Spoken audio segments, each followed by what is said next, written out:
But right now, continuing MMA week, and I'm very pleased to have with us Stephen Rinella, the host of MeatEater, right here on Sportsman in studio. How are you, man? Great, great. How you doing?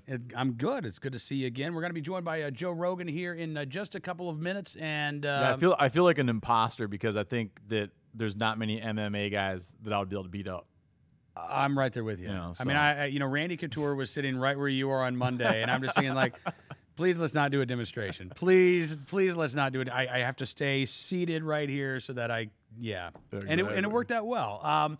So as you're out on this trip with Joe Rogan and Bryan Callen, like, was there at any point were you thinking that MMA was going to be involved, like you were going to be challenged or tested by Joe? No, but it became involved in a weird way that I'll try to explain, where I have this like emerging theory I've been working on. And I've gone hunting with a few people who had been professional fighters who've been hit a lot, you know? Right. And for them, I think the hunting experience is very different because they're very skilled at controlling adrenaline rushes and maintaining calm at times when people wouldn't normally be calm. Like if someone's pummeling your face and you're still thinking about strategy and how you're going to retaliate, that's like you're able to like sort of like dual purpose in your brain. Right. So hunting with Joe and also with Bryan Callen, I found that they were able to like turn off a part of them that would get overly excited. And the thing I found, I've taken dozens and dozens of people on their first hunt, and often the main thing you're up against isn't physical issues. It winds up being you're up against what I would describe as more emotional issues or psychological issues of someone coming to terms with the fact that they're about to do something very serious. And if you grew up and you haven't been exposed to farming or haven't been exposed to hunting, it's unusual for you to see an animal get killed. And frankly, I mean, you can dress it up all you want, but that's what's going to happen at the end of a successful hunt. Right. And so people oftentimes, and I don't mean this as a criticism of them, people oftentimes get up to that point and it becomes something that makes them very nervous. And the times I've hunted with fighters, I find that they feel it for sure, but they take a deep breath and they're able to, like, make a well-placed shot. Right. And there's not a lot of, rattled and stuff. They're able to, like, cool and calm. So in that way, I think that little bit of, like, fighting experience did play in. As far as actual fighting, I do, whenever I get a chance, ask a professional fighter, like, what do you do if just for whatever reason someone was to start pummeling you? What's the good thing to do? Right. And they typically tell you to go into it. Go into it. Yeah. Okay. And my response would be, lean away from go away from it. It's fascinating, though, when you talk about the reaction among people who have never hunted before, like, and I understand why you say that you're not seeing that as criticism. I mean, in a way, it would be weirder if a person who had never hunted before didn't have that type of reaction. Like, if they didn't see it as a big deal, that to me would be almost more of a concern than somebody getting a little freaked out. Yeah, I think you're right there. I think that it's an honest reckoning. It's an honest reckoning. And when you watch the show, we had, I don't want to get away yet, but when you watch the Rogan hunt we had when he got his deer, there was something that happened that you could see that there was a moment where you get a glimpse at Joe's face and you see that he is, I don't want to say struggling with something, but like I say, he's like reckoning with something, that sort of this transfer of life to death to life. That happens. Like you kill an animal, you're going to utilize it well. I know for a fact that he's already eaten his entire deer.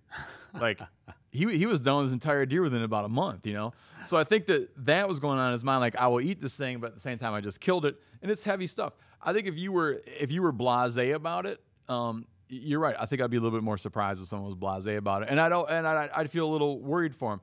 A thing that happened with me is, I was exposed to hunting at an early age and did a lot of hunting when I was young. Right. And even before I was allowed to hunt, I would go with my dad, and I would sit in a tree stand with my dad. When my older brother turned 12, I'd sit in a tree stand with him. So I experienced a lot of this stuff and witnessed it.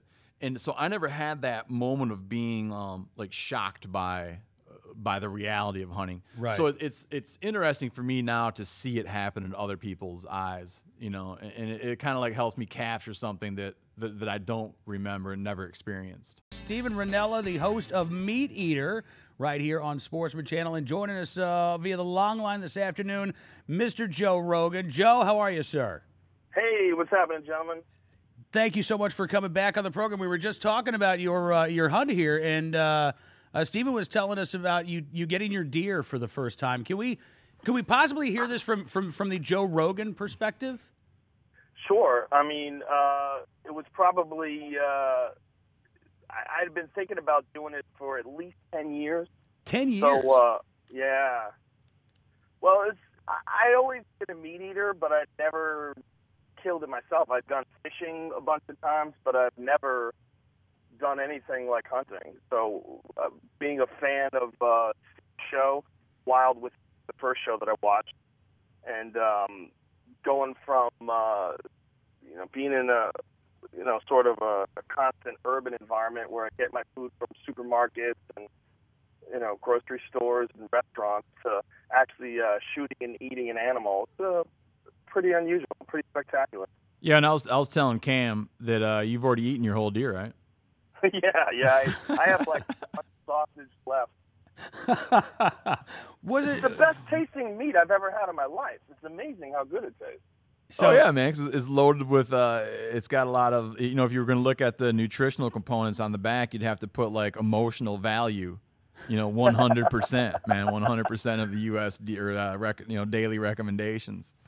Yeah, I think the way we live today, I think the way most people acquire their food, this disconnect is very unhealthy, and it leads to a lot of really squirrely thinking, and a lot of the way people treat hunting, even if they eat meat themselves, is so illogical.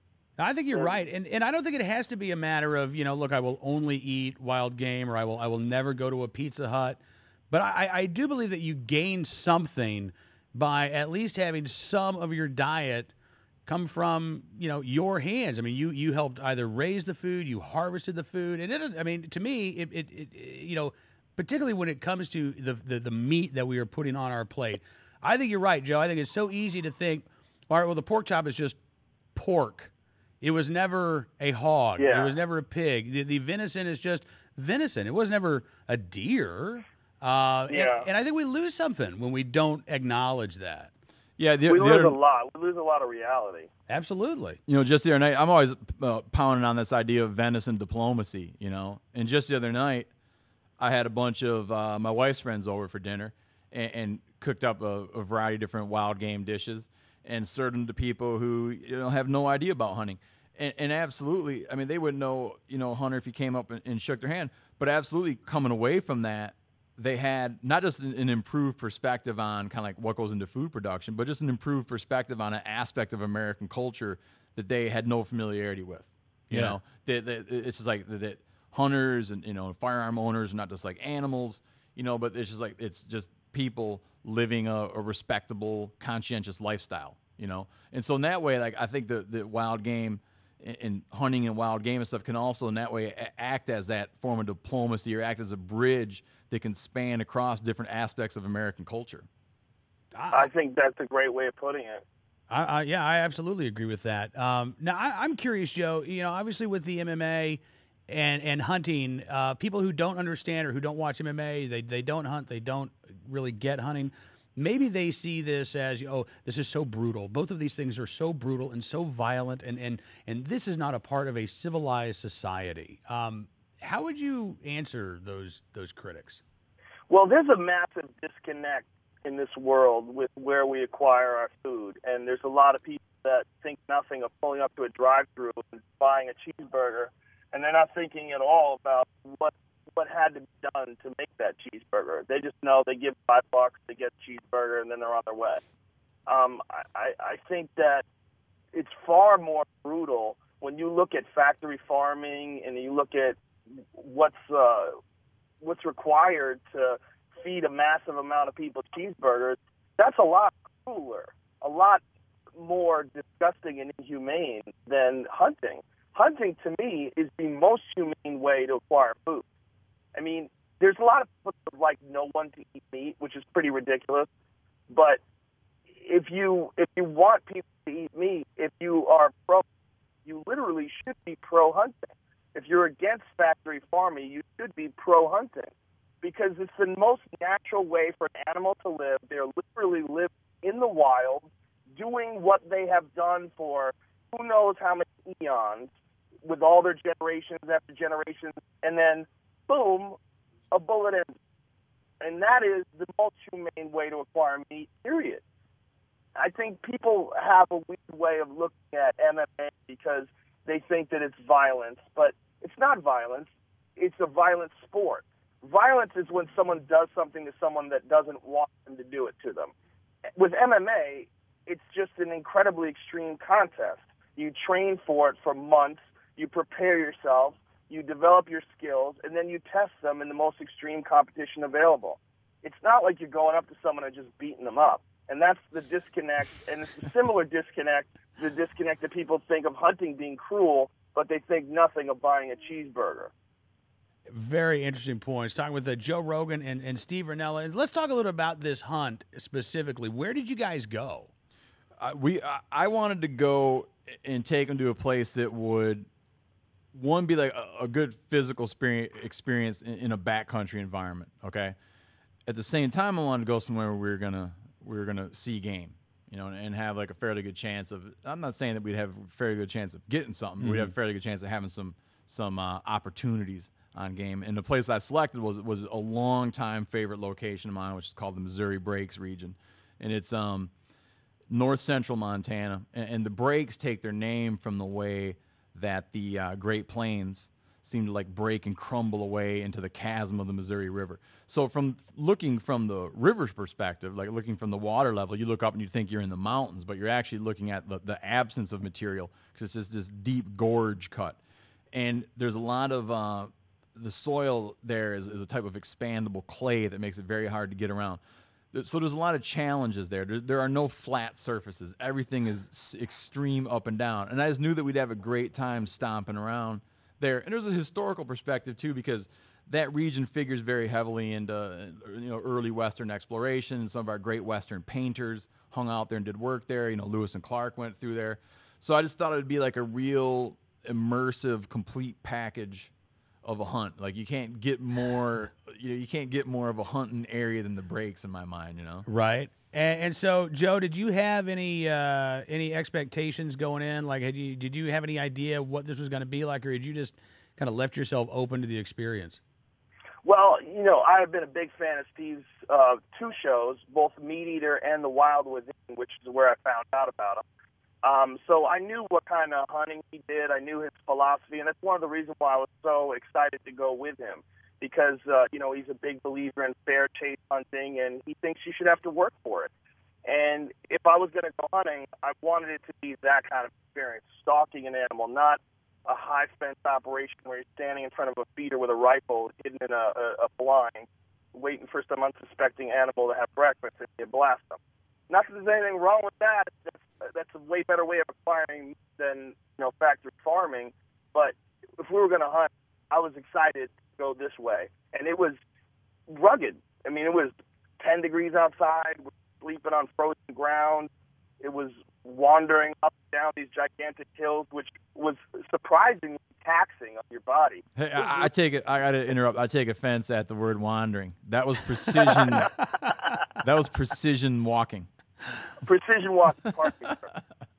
Yeah, I mean, look, I couldn't ask for a better person to take me hunting than Steve. It was a real honor to be able to go with him and to see how he does it and see how he taught me how to glass the terrain and what to look for, and it was an awesome experience. And the fact that it was successful as well was even more amazing. Well, listen, I can't wait to see the episodes. When can we actually see you and Joe and Brian Callen going hunting? This Sunday at 9. Yeah. This weekend. This Sunday at 9 p.m. All right. And this isn't the first time. We're doing it again. Yeah, it's a 2-part deal. It's a 2-part deal, and we're going back at it again. We're going to go back at it again, yeah. Fantastic. I want to do this for the rest of my life. And if I could get most of my meat this way, I would be a very happy person. All right. Well, listen, we'll get you started, man. I look forward to it, Joe. There you go. Next time you're in Virginia, let me know, Joe. I can't take you any place, really like extreme, but we could probably get you a wild turkey. I would love to do that. All right, brother. Thank you so much for coming on the show, man. Thanks, guys. Appreciate it. You bet. Take Joe care. Rogan joining us on the program. Steve Rinella, host of MeatEater. Thank you for coming in studio this Thanks afternoon. for having me. It's great. Absolutely. Can't wait to see the episode. This Sunday's part 1. Yes, sir. Next Sunday will be part 2. Yeah, and then they premiere Sundays at 9. But if you check your program guide or however you figure it out, and you'll see that there's a number of other airings throughout the week. So there's no excuse to miss it. Absolutely. Hey, Steve, thanks again, man. It's great seeing you. Hey, take care.